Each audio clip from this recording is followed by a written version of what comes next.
हाँ, इसका पोटेंशियल कैसे मेजर करेंगे थोड़ा ध्यान से देखना। जिंक Zn2 प्लस इलेक्ट्रोड का पोटेंशियल कैसे कैलकुलेट करा जाता है। देख, देयर इज अ प्रोटोकॉल, एक तरीका है इसको मेजर करने का, वो मैं आपको समझाने की कोशिश करता हूं, देखना ध्यान से। देखो, जिस इलेक्ट्रोड का पोटेंशियल कैलकुलेट करना होता है उसको हमेशा SHE से कनेक्ट करते हैं। रूल है कि जिस इलेक्ट्रोड का पोटेंशियल आपको कैलकुलेट करना होता है ना, उसको हमेशा स्टैंडर्ड हाइड्रोजन इलेक्ट्रोड से कनेक्ट करके एक इलेक्ट्रोकेमिकल सेल का फॉर्मेशन करते हैं। सोचिए, अगर आपको इलेक्ट्रोकेमिकल सेल का फॉर्मेशन करना है, ध्यान से, अगर आपको इलेक्ट्रोकेमिकल सेल का फॉर्मेशन करना है तो एनोड का रिक्वायरमेंट होगा, कैथोड का रिक्वायरमेंट होगा, ऐसा बहुत आसानी से कहा जा सकता है। सोच, एनोड का रिक्वायरमेंट होगा, कैथोड का रिक्वायरमेंट होगा, ऐसा बहुत आसानी से कहा जा सकता है। क्लियर ना? अब देखिएगा, देखिए क्या करेगा। चलो इसको ड्रॉ करने के बाद बात करते हैं। देखना, जैसे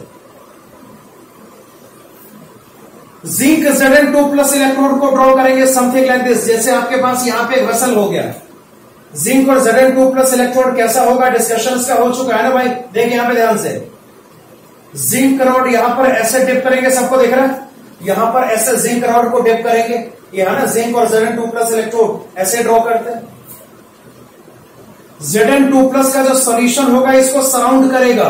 हाँ जी, Zn2 प्लस का जो सॉल्यूशन होगा इसको सराउंड करेगा और इसको हमें SHE से कनेक्ट करना है। बिल्कुल ध्यान से देखें कैसे कनेक्शन एस्टेब्लिश करेंगे, बहुत आसान है, याद है सारे। अब SHE कैसा होता है ड्रॉ तो हमने किया ना, उसको यहां पे फिर से रफली ड्रॉ कर लेते हैं। ये इनर वेसल है जो कि परफोरेटेड होता है, ऐसे यहां पे बीकर अटैच करेंगे, जहां पर एक इनलेट ऐसा बना होगा जो कि हाइड्रोजन गैस के लिए, इनलेट हाइड्रोजन गैस के लिए है। यहां पे आपका PT का वायर है जिसके एक एंड पे PT का ब्लॉक कनेक्टेड है, कुछ इस तरीके से। अब ये क्या करना है, ये हो गया आपका SHE, ये हमारा SHE है। याद करें, सॉल्यूशंस हमेशा सॉल्ट ब्रिज से कनेक्ट करते हैं, सबको याद है। आपका जो सॉल्यूशन होगा वो हमेशा सॉल्ट ब्रिज से कनेक्टेड होगा, आई होप आपको याद होगा, ऐसा होता है ना। और देखिए, जो ये रॉड होगा वो कनेक्टेड होगा किससे भाई, इस वाले वायर से, और बीच में यहां पे वोल्टमीटर अप्लाई करेंगे। आपको शायद पता होगा कि वोल्टमीटर से EMF को मेजर किया जाता है ना, नहीं पता है तो अभी याद करो, वोल्टमीटर से हमेशा इलेक्ट्रोमोटिव फोर्स को, EMF को मेजर किया जाता है। अब देखिएगा, देखिए क्या करेंगे। सबसे पहले मेरे का ध्यान से सुना, सबसे पहले ये पता करना होता है, अब जैसे आपके पास एक इलेक्ट्रोकेमिकल सेल, एक गैल्वेनिक सेल है, यस और नो?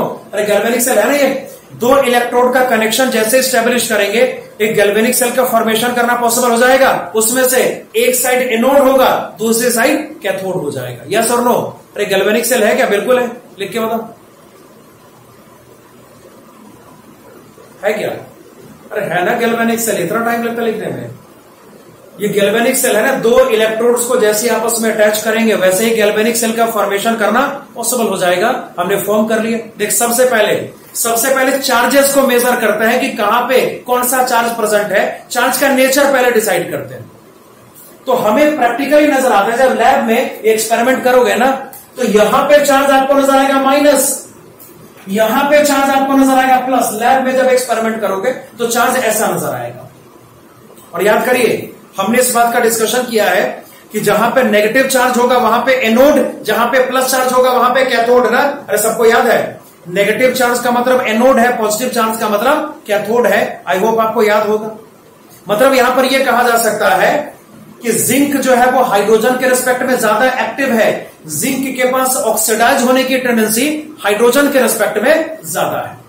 मतलब इस कॉन्टेक्स्ट में जिंक एनोड के रोल में होगा और जो हाइड्रोजन होगा, जो SHE होगा, वो कैथोड के रोल में हो जाएगा। अब जरा रिएक्शंस की बात करें, हमें खाली नेट रिएक्शंस को नोट करना है। देख क्या हो सकता है, अगर यहां पे नेट रिएक्शन की बात करेंगे, जिंक का ऑक्सीडेशन आपको यहां पे करना पड़ेगा। बोल क्या, zinc converts into Zn2 plus by the loss of 2 electrons. Possible है ऐसा? और चूंकि यहां पे रिडक्शन पॉसिबल है, अब रिडक्शन कैसे पॉसिबल है मालूम है सबको ना? H+ का रिडक्शन। अगर SHE कैथोड जैसा बिहेव करेगा तो H+ इलेक्ट्रॉन्स को एब्सॉर्ब करेगा और हाइड्रोजन गैस में कन्वर्ट हो जाएगा। डिस्कशन इसका हो चुका है।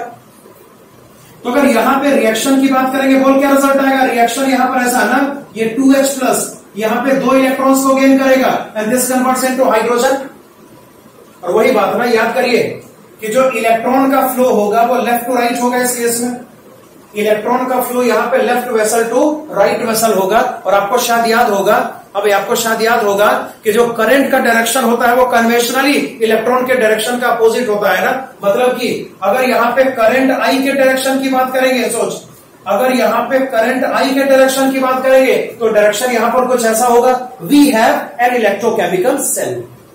लेकिन हमारा टास्क यहां पर क्या था भाई, हमारा टास्क यहां पर था जिंक Zn2+ इलेक्ट्रोड का इलेक्ट्रोड पोटेंशियल कैलकुलेट करना ना। अब कैसे कैलकुलेट करेंगे, बिल्कुल आपको ध्यान से देखना है। देख क्या होता है, बिल्कुल देखो, यहां देखो सर, जब लैब में एक्सपेरिमेंट करते हैं 298 केल्विन पे, याद रखिए हम यहां पे स्टैंडर्ड पोटेंशियल कैलकुलेट करने वाले हैं। तो स्टैंडर्ड पोटेंशियल कैलकुलेट करने का मतलब है कि जो आपका Zn2+ कंसंट्रेशन होगा, स्टैंडर्ड पोटेंशियल कैलकुलेट करने का मतलब आपका जो Zn2+ कंसंट्रेशन यहां पर होगा उसको 1 मोलर करना है। हम क्या निकालेंगे, स्टैंडर्ड पोटेंशियल निकालेंगे। आमतौर पे स्टैंडर्ड पोटेंशियल ही कैलकुलेट किया जाता है, वही हम यहां पे कैलकुलेट करने वाले हैं। तो मतलब जिंक जो आपका जो जिंक वाला इलेक्ट्रोड है उसको स्टैंडर्ड स्टेट में होना चाहिए। मतलब यहां पे कॉन्सेंट्रेशन Zn2+ का 1 मोलर के बराबर होगा और जो टेम्परेचर होगा must be equal to 298 kelvin. और ये तो पहले से स्टैंडर्ड स्टेट में है क्योंकि इसका नाम है स्टैंडर्ड हाइड्रोजन इलेक्ट्रोड है। अब ध्यान से देखिए, जब यहां पे वोल्टमीटर का रीडिंग लिया जाता है ना, जब एक्सपेरिमेंट लैब में करते हैं स्टैंडर्ड स्टेट में, इस वोल्टमीटर का रीडिंग होता है 0.76 वोल्ट। देखिए वोल्टमीटर का रीडिंग यहां पर आता है 0.76 वोल्ट। और आपको शायद पता होगा कि वोल्टमीटर से सेल का ईएमएफ कैलकुलेट करना पॉसिबल है। वोल्टमीटर से ही सेल का ईएमएफ कैलकुलेट करा जाता है। तो जरा यहां देखो, ध्यान से देखो, अगर यहां पे सेल का ईएमएफ कैलकुलेट करेंगे और इसको E0 लिखेंगे, मतलब standard EMF is equal to क्या होगा, एनोड का एसओपी प्लस कैथोड का एसआरपी ना। हमने अभी डिस्कस करा ईएमएफ क्या होता है, OP plus RP, OP anode का और आरपी कैथोड का ना। और वही बात है, स्टैंडर्ड स्टेट होगा तो क्या बोलेंगे, स्टैंडर्ड ओपी और स्टैंडर्ड आरपी, दोनों का सम करेंगे तो सेल का स्टैंडर्ड स्टेट में ईएमएफ कैलकुलेट करना पॉसिबल हो जाएगा। यहां ऐसा है, E0 इज इक्वल टू, अगर यहां पर एनोड का ओपी कैलकुलेट करा जाए, दे क्या करेंगे, E0 ऑफ, अगर एनोड के ओपी का रिप्रेजेंटेशन आप करोगे तो ऐसा करना पड़ेगा, E0 of zinc oblique Zn2+। और बात को समझे, हाँ भाई मैं कह रहा हूं कि ये एनोड का एसओपी का सिंबलाइजेशन है। कैसे है बता, लिख के जरा, ये एनोड के ओपी का सिंबलाइजेशन कैसे है बता सकते हैं कोई भी, एनीबॉडी कैन टेल मी, ये एनोड का एसओपी का सिंबलाइजेशन कैसे है बता। तो क्या बताया मैंने, क्या रूल्स अभी बोले थे, रूल तो नहीं कहेंगे, मतलब जो कन्वेंशन है वो है। कन्वेंशन क्या था, पहले क्या लेते, रिएक्टेंट और बाद में प्रोडक्ट ना। और पहले रिएक्टेंट बाद में प्रोडक्ट, सबको श्योर है। तो जिंक पहले Zn2+ बाद में, मतलब जो करस्पॉन्डिंग रिएक्शन होगा वो जिंक के Zn2+ में कन्वर्जन का रिएक्शन होगा। जो करस्पॉन्डिंग रिएक्शन होगा वो जिंक के Zn2+ में कन्वर्जन का रिएक्शन होगा। मतलब कि यहां पे जो मामला है वो ऑक्सीडेशन का है, जो पोटेंशियल यहां पर है वो स्टैंडर्ड ऑक्सीडेशन पोटेंशियल है। स्टैंडर्ड क्यों स्टैंडर्ड बता तो जरा, इस सिंबल में क्या ऐसा है जिससे स्टैंडर्ड लग रहा है बता जरा। ये नॉट है ना, नॉट मतलब स्टैंडर्ड स्टेट, नॉट का मतलब क्या, स्टैंडर्ड स्टेट। क्लियर, अब ध्यान से देख, प्लस यहां पे कैथोड का एसआरपी, कैथोड यहां पर क्या बोल, SHE, आपका जो SHE है वो कैथोड है ना। तो सोचिए अगर कैथोड के एसआरपी को रिप्रेजेंट हम करेंगे, मामला बड़ा सिंपल सा, E0 बता क्या लिखेंगे तुम्हें बताओ। अगर हम कैथोड के एसआरपी का रिप्रेजेंटेशन करेंगे, पहले के और बाद में क्या बता दो जरा, जल्दी बता। अगर हम यहां पे इस कॉन्टेक्स्ट में कैथोड के एसआरपी का रिप्रेजेंटेशन करें, पहले क्या बाद में क्या बता, तो पहले H+ बाद में हाइड्रोजन, यही कह रहा हो ना, बिल्कुल। तो अगर यहां पे पहले H+ और बाद में हाइड्रोजन करेंगे तो ये इसका एसआरपी हो जाएगा। अगर एसओपी लिखना होता तो हाइड्रोजन पहले और H+ बाद में ना, क्योंकि इस केस में हाइड्रोजन का ऑक्सीडेशन पॉसिबल होता, हाइड्रोजन H+ में कन्वर्ट हो रहा होता। एनीवे, तो यहां पर क्या भाई, अगर आपको सेल का ईएमएफ अगर इक्वेशन से कैलकुलेट करना है तो कैलकुलेशन का तरीका होगा वो इसका एसओपी और कैथोड का एसआरपी। अब देखिए ध्यान से, अगर बात करें, इतना हमने पहले से शोर किया हुआ है कि ये जो डेटा यहां पर होगा मस्ट बी इक्वल टू 0 ना, ये डेटा 0। और भाई स्टैंडर्ड हाइड्रोजन इलेक्ट्रोड का एसओपी एसआरपी सब 0 होता है ना, ये हमने पढ़ लिया। दिस इक्वल्स टू 0 वोल्ट, ये कितना वोल्ट 0 वोल्ट। और बताइए इसका मतलब है कि अगर यहां पर E naught of zinc oblique Zn2 plus को कैलकुलेट करा जाए, अगर यहां पर E naught of zinc oblique Zn2 plus को कैलकुलेट करेंगे, बोल क्या रिजल्ट आएगा? This equals to E naught यहां पे सेल का ईएमएफ है ना, जो कि इस केस में 0.76 वोल्ट के बराबर है। मतलब बहुत आसानी से कहा जा सकता है with respect to hydrogen electrode, with respect to standard hydrogen electrode, अगर जिंक का एसओपी कैलकुलेट करेंगे रिजल्टेंट इज इक्वल टू 0.76। और बता, अगर ये लिखना होगा, ध्यान से देखना, अगर ये लिखेंगे, मान लीजिए मुझे ये निकालने का मन है, Zn2 प्लस ऑब्लिक जिंक करने का मन है, और इसका डेटा क्या होगा? अगर मुझे एसआरपी यहां पे शो करने का मन है जिंक का, व्हाट द रिजल्ट? आंसर क्या होगा? माइनस होगा ना, OP is equal to minus RP and vice versa. ये सबने सीख लिया।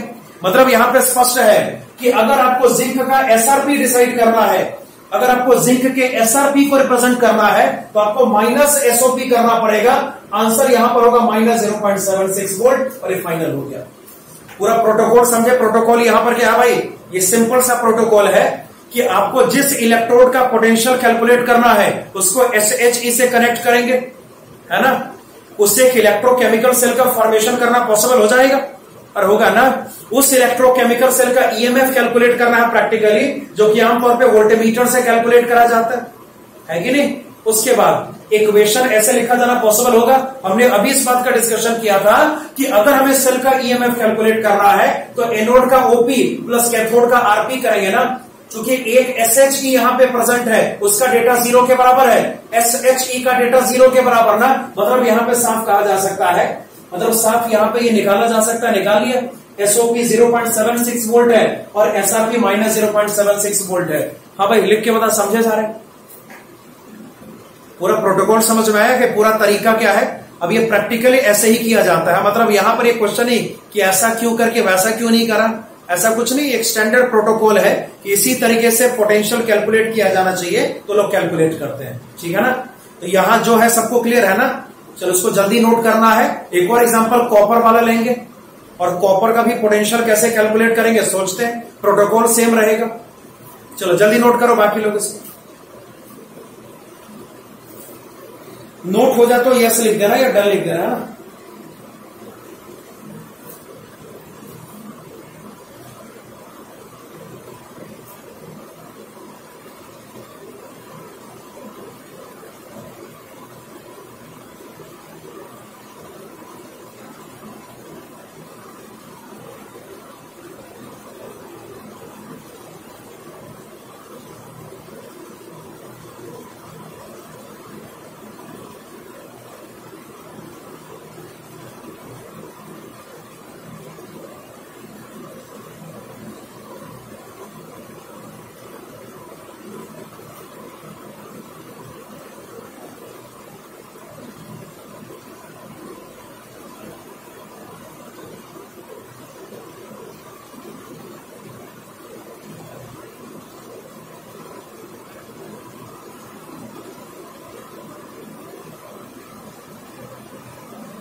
हो गया नोट? चलो आगे बढ़ते हैं। Next example copper Cu2 plus electrode का होगा। Next example copper Cu2 plus electrode का होगा। उसका पोटेंशियल कैसे निकालेंगे? इसी तरीके से निकालेंगे। क्या कुछ होगा वो आपको नजर आ जाएगा। चलो मैं इसको हटा रहा हूं। अगला डिस्कशन अब स्टार्ट करिए।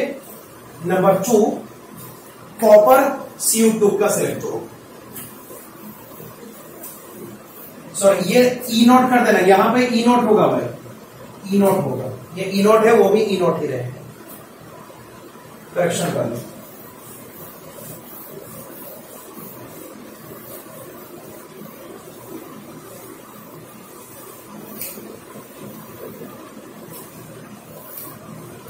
ठीक, चलो आगे बढ़ते हैं। नंबर 2, और दूसरा डिस्कशन आपको यहां पे कॉपर Cu2 प्लस इलेक्ट्रोड का करना है।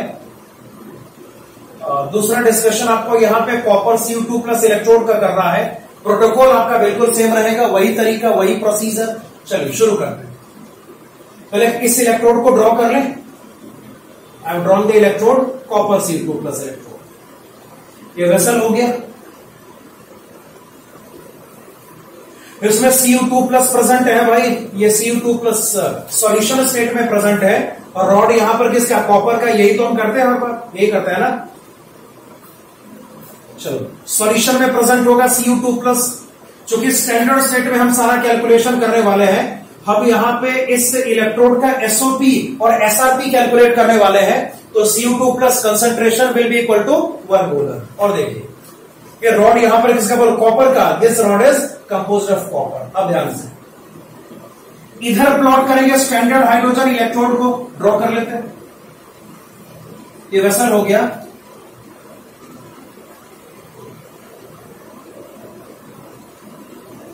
ये हो गया। ऐसा बीकर अटैच करो, ये बीकर हो गया, ठीक है।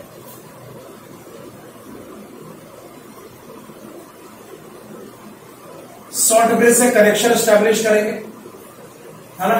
उसके बाद वही सब सारी कहानी है। ये पीटी का वायर होगा, ये पीटी का ब्लॉक है। ये आपका पहले से स्टैंडर्ड स्टेट में हाइड्रोजन इलेक्ट्रोड आपको नजर आना चाहिए।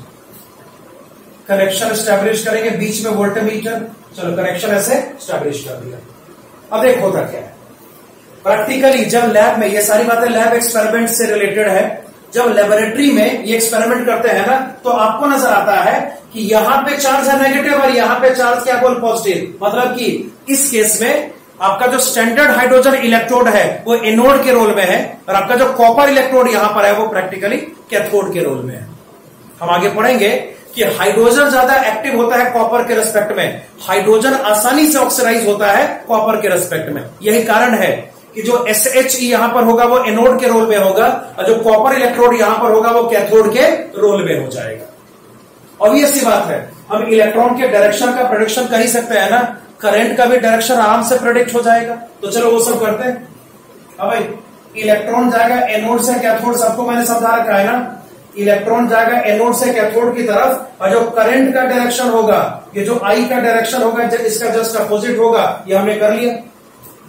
अब सबसे पहले आपको वोल्टमीटर का रीडिंग देखना है, तो मैं आपको प्रैक्टिकली टेम्परेचर 298 केल्विन भाई, प्रैक्टिकली ये जो वोल्टमीटर का रीडिंग है वो 0.34 वोल्ट आता है।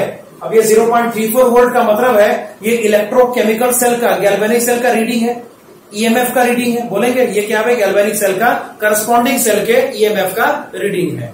ऐसे अब सोचिए, अगर दोनों साइड यहां पे रिएक्शन, नेट रिएक्शन की बात करेंगे, बोल क्या रिजल्ट आएगा। चूंकि कॉपर इलेक्ट्रोड इस केस में कैथोड के रोल में है ना, तो नेट प्रोसेस इस केस में Cu2 प्लस के रिडक्शन का होना है।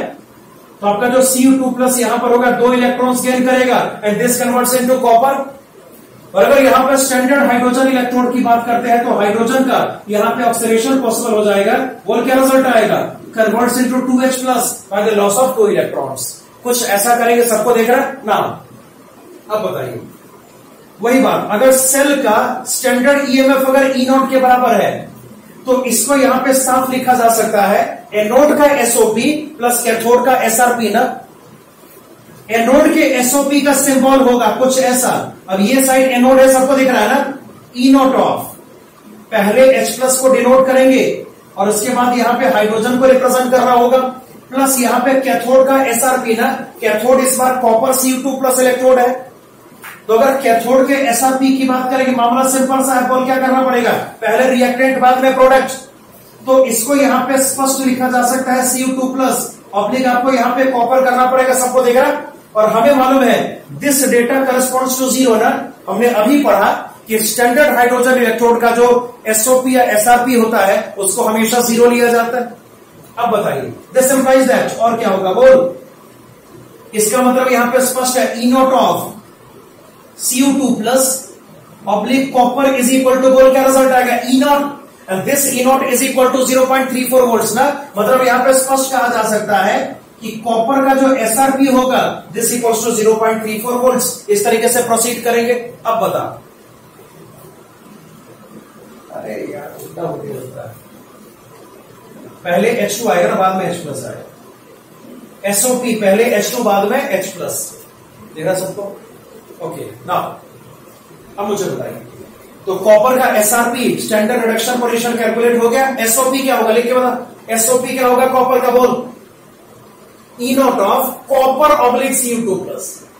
इसका मतलब है copper converting into Cu2 plus, ये कॉपर का एसओपी हो जाएगा ना, और SOP is equal to minus SRP होता है, मतलब स्पष्ट है, इसको लिखा जाएगा 0.34 वोल्ट। अरे फाइनल हो गया। तो बात केवल इतनी सी है कि जिस इलेक्ट्रोड का पोटेंशियल आपको कैलकुलेट करना है उसको SHE से कनेक्ट करेंगे, फिर ये आइडेंटिफाई करेंगे कि एनोड कौन सा है, कैथोड कौन सा है, वो चार्ज से आइडेंटिफाई हो जाएगा। वो क्या होगा, चार्ज से आइडेंटिफाई हो जाएगा, है कि नहीं। और जब वो चार्ज से आइडेंटिफाई हो जाएगा उसके बाद आराम से एनोड कैथोड की पहचान हो गई। उसके बाद आपको खाली वोल्टमीटर का रीडिंग देखना है लैब में, उस रीडिंग को सेल का ईएमएफ लिया जाएगा, है ना, जो कि होगा एसओपी एनोड का प्लस एसआरपी कैथोड का ना, और हाइड्रोजन का डेटा जीरो, किसी एक को जीरो कर देंगे, हाइड्रोजन का डेटा जीरो करेंगे, और जो कह सकते हैं कि जो वहां पे रिक्वायर्ड होगा जिसका पोटेंशियल आपको कैलकुलेट करना है वो आराम से कैलकुलेट होके फिनिश हो जाएगा, ठीक है ना। तो इस तरीके से बात करेंगे, ये सब एग्जांपल्स है, इन तरीकों से पोटेंशियल्स को कैलकुलेट करना पॉसिबल हो जाता है, इलेक्ट्रॉन पोटेंशियल को कैलकुलेट करना पॉसिबल हो जाता है। संदेह पूरा फॉर्मेट हाँ या ना लिखे होगा,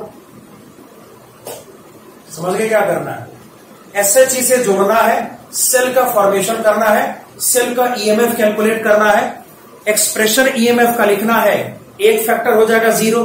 किसका फैक्टर जीरो होगा बता जरा, किसका फैक्टर जीरो होगा बोल, किसका फैक्टर जीरो होगा, SHE का ना, SHE का फैक्टर हो जाएगा जीरो, और बाकी जो बचेगा वो ई नोट के बराबर ही आएगा ना, और इस तरीके से कैलकुलेशन करना पॉसिबल हो जाएगा। चलो इसको जल्दी नोट करो, फिर बाकी अब और भी आगे कुछ टॉपिक्स और हैं, तब जाके आप CRQ या न्यूमेरिकल स्टार्ट कर पाओगे। इसको जल्दी नोट करके कंप्लीट करो।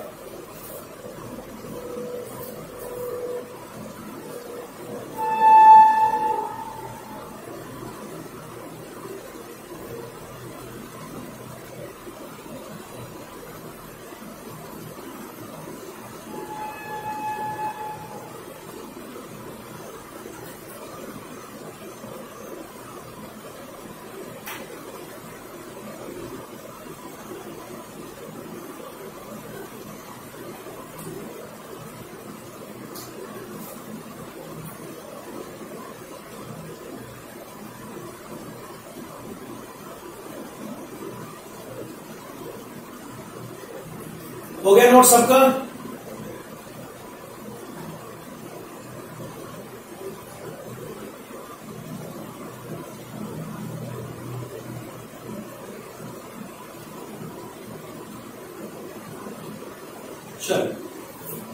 चलो हो गया सबका ना। हेडिंग तो लिखो, types of electrodes, heading is types of electrodes, कि भाई करेंट चैप्टर में क्या लास्ट में सिर्फ ई नोट आएगा, मतलब कहां पे ई नोट आएगा, कहे भाई ई नोट क्यों आएगा, ई नोट की वैल्यू 0.34 डाल दी ना मैंने। चलिए अगला हेडिंग दो, types of electrodes, start the heading, types of electrodes.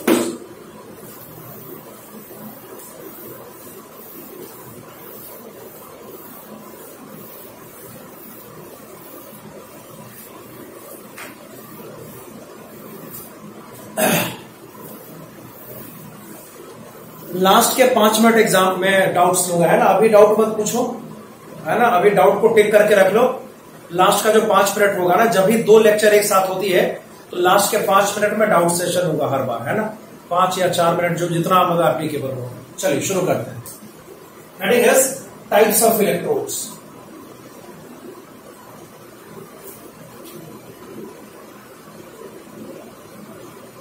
देखिए इलेक्ट्रोड के बहुत सारे टाइप्स होते हैं, इसके बहुत सारे टाइप्स हैं। हमें क्या करना, हमारे सिलेबस में जितना है उतना डिस्कस हम करेंगे यार। तो 4-5 टाइप का डिस्कशन आपको यहां पे करना पड़ेगा। तो चलिए शुरुआत करते हैं पहले टाइप से। पहला टाइप वही है जो हमने पढ़ा, मेटल कैटाइन इलेक्ट्रोड। क्या लेंगे? मेटल कैटाइन इलेक्ट्रोड, है ना। कि जैसे आपके पास मेटल होता है और मेटल जो है वो कैटाइन से सराउंडेड हो, जिंक और Zn2+ इसका एग्जांपल है, कॉपर Cu2+ इसका एग्जांपल है ना। तो मेटल कैटाइन इलेक्ट्रोड वही हम यहां पे अब तक करते आ रहे हैं, तो उसमें आपको दिक्कत मेरे ख्याल से ज्यादा नहीं होगी। तो अब शुरुआत करें नंबर 1। ठीक है, पहला है मेटल कैटाइन इलेक्ट्रोड।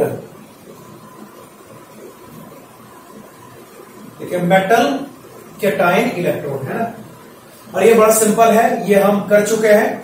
तो मेरे ख्याल से ज्यादा दिक्कत आपको यहां पे नहीं आनी चाहिए। जैसे वही बात, ये वेसल है, आप यहां पे वेसल लेंगे, इस वेसल में मेटल रॉड इस तरीके से डिप करना है जो कि अपने कैटाइन से सराउंडेड होगा, यही ना। सपोज करो मेटल यहां पर कैपिटल लेटर M से एक्सप्रेस्ड है, जो कैटाइन आपका यहां पर होगा दिस करस्पॉन्ड्स टू Mn+। ये जो कैटाइन आपके सॉल्यूशन में प्रेजेंट होगा दिस करस्पॉन्ड्स टू Mn+। ये दो टाइप से बिहेव कर सकता है ना। अगर ये एनोड जैसा बिहेव करेगा तो नेट चेंज यहां पे ऑक्सीडेशन का होगा, अगर ये कैथोड जैसा बिहेव करेगा तो नेट चेंज यहां पे रिडक्शन का हो जाएगा। तो चलिए लिखते हैं इसको। हाँ जी, अगर ये एज एनोड काम करे, एज एनोड, अगर ये एनोड जैसा फंक्शन करे, अगर ये एनोड जैसा फंक्शन करेगा तो यहां पर ऑक्सीडेशन पॉसिबल होगा। और याद करिए हर रिएक्शन होता तो रिवर्सिबल है ना, मगर आपको नेट रिएक्शन खाली लिखना होगा इलेक्ट्रोकेमिस्ट्री में, तो सिंपल सी बात है, M कन्वर्ट्स इनटू बोल क्या लिखेंगे? Mn+ bye the loss of N electron. अगर ये इलेक्ट्रोड एनोड जैसा बिहेव करे, ऑक्सीडेशन पॉसिबल होगा और ये रिजल्ट आएगा। चलिए आगे बढ़ते हैं। एज कैथोड, बोल कैथोड जैसा करे बिहेव करेगा तो क्या करेंगे? बोल एनोडिक रिएक्शन को सीधा रिवर्स करेंगे ना। अगर एनोडिक रिएक्शन को सीधा रिवर्स कर दे तो ये कैथोड जैसा बिहेव करेगा, रिडक्शन प्रोमिनेंट हो जाएगा। तो अगर ये एज कैथोड बिहेव करता है तो Mn+ यहां पर N इलेक्ट्रॉन्स को गेन करेगा, this converts into capital letter M, और ये फिनिश हो गया। तो मेटल कैटाइन इलेक्ट्रोड इसी को कहते हैं, है ना। एक मेटल का रॉड लेंगे, उसके चारों तरफ उसका कैटाइन का सॉल्यूशन प्रेजेंट होगा, एनोडिक रिएक्शन पॉसिबल होगा, कैथोडिक रिएक्शन पॉसिबल होगा, और उसमें यही सब होगा। ये हमने कई बार कर लिया हुआ है, आई होप आपको ये क्लियर हो गया होगा। हम आते हैं दूसरे टाइप पे। देखिए दूसरा टाइप, दूसरा टाइप यहां पर है गैस इलेक्ट्रोड का। जैसे स्टैंडर्ड हाइड्रोजन इलेक्ट्रोड था ना, वैसे ही SHE एग्जांपल है गैस इलेक्ट्रोड का। मतलब कि वहां पे आपका जो इलेक्ट्रोड मटेरियल होगा वो गैसीय स्टेट में होगा। समझ बात को। इस वाले केस में इलेक्ट्रोड मटेरियल मेटल था ना, सॉलिड मेटल, अब जो इलेक्ट्रोड मटेरियल होगा वो गैसीय स्टेट में होगा। हम इसका एक एग्जांपल कर चुके हैं, that will be standard hydrogen electrode. तो चलिए इसको जनरल फॉर्म में यहां पे दोबारा लिखते हैं। देखिए उसको जनरल फॉर्म में दोबारा लिखना है भाई। जैसे याद कर भाई, डायग्राम सबको मेरे ख्याल से याद होगा। ये रहा वेसल, इसका इनर वेसल भी है जो कि परफोरेटेड होता है कुछ इस तरीके से, ऐसा परफोरेशन। एक बीकर लाइक स्ट्रक्चर यहां पे अटैच्ड है, इनलेट यहां पे बना हुआ है। चलो ये हो गया आपका प्लेटिनम का वायर, जिसके साथ यहां पे पीटी का जो ब्लॉक है वो कनेक्टेड होगा, और पीटी ब्लॉक यहां पे प्लेटिनम ब्लैक से कोटेड होगा। और सोच, जैसे मान लो गैस यहां पर एक्स गैसियस है, गैस कौन सा बोल? X gaseous. तो जो कैटाइन आपके पास होगा वो कौन सा होगा? Xn+, मान लो उसको। कैटाइन आपका यहां पर Xn+ होगा, ऐसा बोला जा सकता है ना। वही बात, एक्स गैसियस इस पीटी ब्लॉक में एब्जॉर्ब हो जाएगा। अरे अभी पढ़ा था ना SHE, वैसा ही तो है ये। एक्स गैसियस पीटी ब्लॉक में एब्जॉर्ब हो जाएगा। फिर जो X होगा वो Xn+ के साथ टच में आ जाएगा ना। जो X होगा वो क्या होगा? वो Xn+ के साथ टच में आ जाएगा। दो प्रोसेस यहां पे पॉसिबल हो सकता है, या तो ऑक्सीडेशन होगा या तो रिडक्शन होगा, है ना। अगर एनोड जैसा हम इसको लेते हैं तो ये एनोड की तरह बिहेव करेगा तो ये ऑक्सीडाइज होगा, ऑक्सीडेशन प्रोमिनेंट हो जाएगा। अगर इसको कैथोड जैसा रिप्रेजेंट करेंगे, अगर इसको कैथोड जैसा रिप्रेजेंट करेंगे तो यहां पर क्या होगा बोल, तो रिडक्शन होगा। हाँ भाई, आवाज नहीं आ रही किसी को? आवाज आ रही बाकी लोगों को? अरे भाई तुम्हारे नेट में दिक्कत है भाई, बाकी सबको आवाज आ रही। रिकनेक्ट करो, रिकनेक्ट करो। जिसको दिक्कत है वो रिकनेक्ट करिए, यहां से सब ठीक है, मैक्सिमम लोगों को साउंड आ रहा है। तो देखिए एक्स गैसियस और xn plus, x gaseous absorb हो जाएगा पीटी के ब्लॉक में, सराउंडेड बाय एक्सएन प्लस के टाइम। दो चीजें पॉसिबल हो सकती है, अगर एक एनोड जैसा बिहेव करेगा तो ऑक्सीडेशन प्रोमिनेंट रिएक्शन होगा, अगर एक कैथोड जैसा बिहेव करेगा रिडक्शन प्रोमिनेंट रिएक्शन हो जाएगा। बस इतनी सी बात है। तो चलिए यहां पे लिखते हैं इसको। अगर ये एज एनोड फंक्शन करे, हाँ जी, अगर ये एज एनोड फंक्शन करेगा, इसका मतलब है कि जो एक्स यहां पर होगा, this converts into XL plus by the loss of N electrons. अगर ये एज कैथोड फंक्शन करे, क्या लगता है बोल, एक्सएल प्लस एन इलेक्ट्रॉन्स यहां पर गेन करेगा, and this converts into x gaseous. हो गया फाइनल। ऐसे कुछ करना, ये आपका गैस इलेक्ट्रोड है। चलो ये दोनों जल्दी नोट करो, उसके बाद आगे बात करते हैं। दोनों जल्दी नोट करो।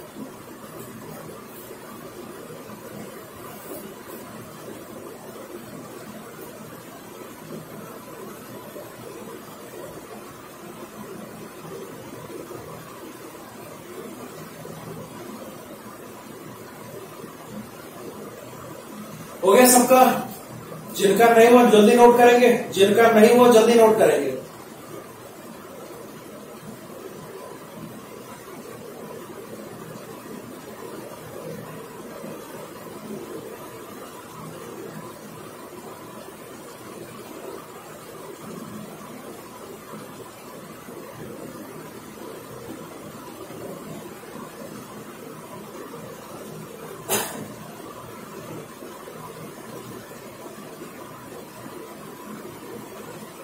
ओके डन, ठीक। लिखो number 3, oxidation reduction electrode. Number 3 लिखो, ऑक्सीडेशन रिडक्शन इलेक्ट्रोड। यही कर लेते हैं, इसको हटा लेते हैं, इसको हटा लेते हैं।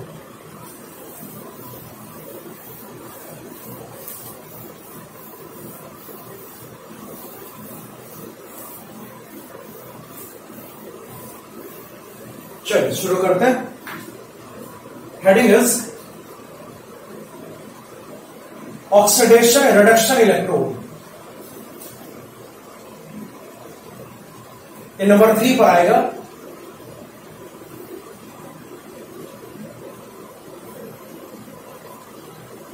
देखिएगा ध्यान से इसको, देखो इसका डायग्राम ड्रॉ करके बाकी बात करेंगे। सीधे डायग्राम, जैसे मान लीजिए मेरे पास यहां पे ये वेसल है ना, और यहां पे एक रॉड है। रॉड हमेशा नोबल मेटल का लेंगे इस केस में। क्यों लेंगे मैं बता रहा हूं। ये रॉड यहां पर होगा नोबल मेटल का। नोबल मेटल समझते हो? नोबल मेटल क्या होता है? जिसमें ऑक्सीडेशन वगैरह आसानी से ना हो, जैसे गोल्ड हो गया, प्लेटिनम हो गया, सिल्वर हो गया, ये सब नोबल मेटल्स। मालूम है ये सब? प्लेटिनम गोल्ड तो नोबल है ही। अब देखिए, ये पीटी का रॉड होगा, मतलब कि ये ना तो ऑक्सीडाइज होगा ना इसका कोई रिडक्शन होगा। इसका कोई रिडक्शन बिल्कुल नहीं होगा। ध्यान से देखिए, जो इलेक्ट्रोलाइटिक सॉल्यूशन यहां पर होगा वहां पे 2 टाइप के आयंस होते हैं। मैं लिख रहा हूं, ध्यान से देखना इसको थोड़ा।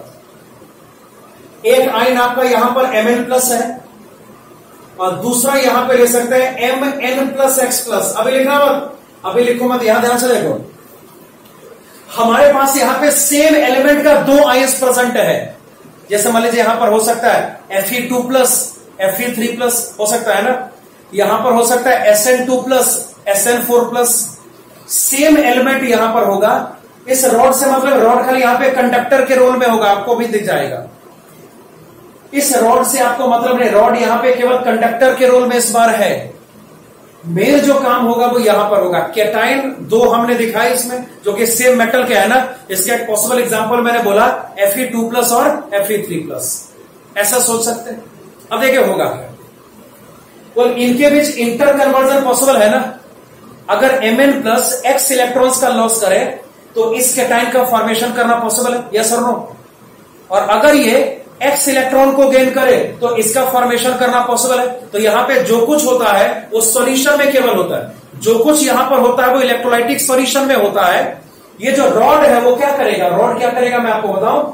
अगर इस वेसल को इलेक्ट्रॉन का रिक्वायरमेंट होगा तो कंडक्टर, ये रॉड कंडक्टर के रोल में होगा, वायर से रॉड इलेक्ट्रॉन यहां पर आएगा और उस कह सकते हैं कि सॉल्यूशन में स्कैटर हो जाएगा। अगर इस वेसल को इलेक्ट्रॉन भेजना है दूसरी तरफ ना, रॉड केवल कंडक्टर के रोल में होगा, ना तो यहां पर कोई ऑक्सीडेशन होना है ना यहां पर कोई रिडक्शन होना है। तो याद रखिए, ना कोई यहां पे ऑक्सीडेशन पॉसिबल होने वाला है, ना कोई यहां पे रिडक्शन पॉसिबल होने वाला है। आई होप आपको इतना समझ में आ रहा हो। अब ध्यान से देखना मैं क्या बोल रहा हूं, इधर देखो सब देखते जाओ। तो अगर ये इलेक्ट्रोड एज एनोड फंक्शन करे, अगर इलेक्ट्रोड यहां पर एज एनोड फंक्शन करता है, मतलब स्पष्ट है कि यहां पर ऑक्सीडेशन पॉसिबल होगा। ऑक्सीडेशन पॉसिबल होने का मतलब कि Mn plus converts into M n plus x plus by the loss of x electron, है ना। अगर एनोड जैसा ये फंक्शन करेगा तो Mn प्लस यहां पे इलेक्ट्रॉन का लॉस करेगा। क्या करेगा वो, इलेक्ट्रॉन का लॉस करेगा और इसमें कन्वर्ट हो जाएगा और वही इलेक्ट्रॉन इस रॉड पे डिपॉजिट होगा, रॉड के थ्रू दूसरे हाफ सेल में चला जाएगा। मतलब जो कुछ यहां पर होता है, हमें जो कुछ यहां पर होता है वो एक्चुअल में सॉल्यूशन में होता है। इलेक्ट्रोड यहां पर केवल कंडक्टर के रोल में है, इलेक्ट्रोड यहां पर केवल कंडक्टर के रोल में है। उसका कोई खास ना तो ऑक्सीडेशन में कोई योगदान है ना ही रिडक्शन में। वही बात अगर मैं एनोडिक रिएक्शन की बात करूं, सॉरी कैथोडिक रिएक्शन, एनोड तो हो गया ना, एज कैथोड। अगर आपका सेल कैथोड जैसा फंक्शन करे, अगर हाफ सेल आपका कैथोड जैसा फंक्शन करे, अगर इलेक्ट्रोड आपका कैथोड जैसा फंक्शन करे, इसका मतलब रिडक्शन पॉसिबल होगा। बोले रिडक्शन कैसे पॉसिबल होगा, आप इसी रिएक्शन को रिवर्स करोगे ना, क्या करोगे, इसी रिएक्शन को रिवर्स करोगे। तो ये हो गया आपका कैटाइन, ये एक्स इलेक्ट्रॉन यहां पर गेन करता है, दिस कन्वर्ट्स इनटू बोल के Mn प्लस, हाँ जी, this converts into Mn plus. देख रहा सबको। तो यहां जो कुछ होगा वो इलेक्ट्रोलाइटिक सॉल्यूशन के अंदर ही होगा। ये जो आपका रॉड है ना, ये जो रॉड यहां पे हम देख रहे हैं वो रॉड केवल कंडक्टर के रोल में है। ये इलेक्ट्रॉन को लाने ले जाने का काम करेगा, इसका कोई खास अगला रोल इसमें कुछ नहीं होने वाला है। मैं इसको रिपीट कर रहा हूं, सेम एलिमेंट का दो कैटायन यहां पे हमने कंसीडर किया, उनके बीच इंटर कन्वर्जन पॉसिबल हो सकता है। अगर ये एनोड जैसा फंक्शन करेगा, रिएक्शन ऑक्सीडेशन का शो करना है। अगर ये कैथोड जैसा फंक्शन करेगा, इसी को रिवर्स करना है, रिएक्शन आपको रिडक्शन का शो करना है। ठीक है ना। आखिरी 5 मिनट और बचा है, काम करो, इसको नोट करो, फिर डाउट सेशन अगर कुछ दिक्कत है पूछ लो मेरे से लास्ट के 5 मिनट में। पर इसको नोट करो जल्दी जल्दी, इसको जल्दी नोट करो फटाफट।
हो गया ना?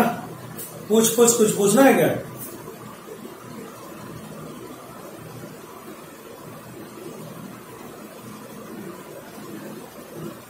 लिक्विड जंक्शन पोटेंशियल जो सिलेबस में नहीं है तो क्यूएक्स मैंने बोला था ना, अबे सिलेबस के अंदर है वो करना, क्वेश्चन वहां से पूछा जाएगा। मैंने बोला था ना कि टाइम बचेगा तो लास्ट में एक्सप्लेन करेंगे, या नहीं बचेगा तो एक्सप्लेन ना भी करेंगे, क्योंकि वो सिलेबस के अंदर है ही नहीं। भैया जो सिलेबस में ही बहुत सारी चीजें हैं भाई, सिलेबस में ही बहुत सारी चीजें, वो करना है, एक्स्ट्रा का है, एडवांस मत करना। रुबिडिनियम कौन बोला नोबल मेटल है? रुबिडिनियम हाईली रिएक्टिव मेटल है। RB is highly reactive. Alkali metal noble metal हो ही नहीं सकता। हाँ, और कुछ? प्लैटिनम इज यूज, हाँ पीटी, गैस इलेक्ट्रोड में पीटी यूज कर सकते हैं, कुछ और भी यूज कर सकते हैं ना। डी ब्लॉक एलिमेंट आमतौर पे यूज किया जाता है, लेकिन रीजन है पीटी बहुत बेहतरीन एड्सॉर्बेंट होता है। गैस एड्सॉर्ब करने में पीटी का कोई कह सकते हैं कि कोई दूसरा मुकाबला नहीं है। पीटी बहुत आसानी से गैसेस को खुद से अटैच कर लेता है। यही कारण है कि नॉर्मल प्रैक्टिस है कि पीटी यूज करा जाता है। परफोरेशन का क्या रीजन है? भाई गैस ऊपर से जब डालेंगे एक्स्ट्रा गैस को बाहर निकालना पड़ेगा ना, इसलिए परफोरेशन है। और ऊपर से पीटी ब्लैक क्यों करा भाई? पीटी ब्लैक इसलिए करा, खुरदना कोई चीज रहेगा, मेरे बात ध्यान से सुनना। स्मूथ सरफेस और रफ सरफेस में सरफेस एरिया किसका ज्यादा, मतलब किसका सरफेस एरिया ज्यादा होता है? हाँ भाई, जिसने क्वेश्चन पूछा वो जवाब देगा। स्मूथ सरफेस में, रफ सरफेस में किसका सरफेस एरिया ज्यादा है? रफ का ज्यादा है ना। ज्यादा सरफेस एरिया का मतलब है एड्सॉर्प्शन के लिए ज्यादा सरफेस आपके पास अवेलेबल है, एड्सॉर्प्शन बेहतर तरीके से होगा। यही कारण है कि सरफेस को रफ बना देते हैं पीटी ब्लैक को कोट करके। पीटी ब्लॉक पे पीटी ब्लैक को कोट करके सरफेस को इस कारण से रफ कर दिया जाता है। और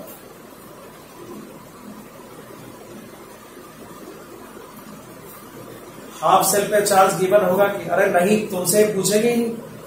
हाफ सेल का पोटेंशियल कैलकुलेट करना नहीं पूछेगा तुमसे, वो बोर्ड में आता है कुछ एग्जांपल देने के लिए। तो एग्जांपल जिंक और कॉपर का लिख देना। ऑक्सीडेशन रिडक्शन रेट क्यों बोलेंगे इसको? अभी क्यों नहीं बोलेंगे? मेटल के अंदर ही ऑक्सीडेशन रिडक्शन हो रहा है, दैट्स वाई बोलेंगे। मेटल का ही ऑक्सीडेशन, उसी का रिडक्शन हो रहा है ना, इसलिए इसको बोलते हैं। अब नाम है इसका तो हम क्या कर सकते हैं यार, इसका नाम दिया तो दिया।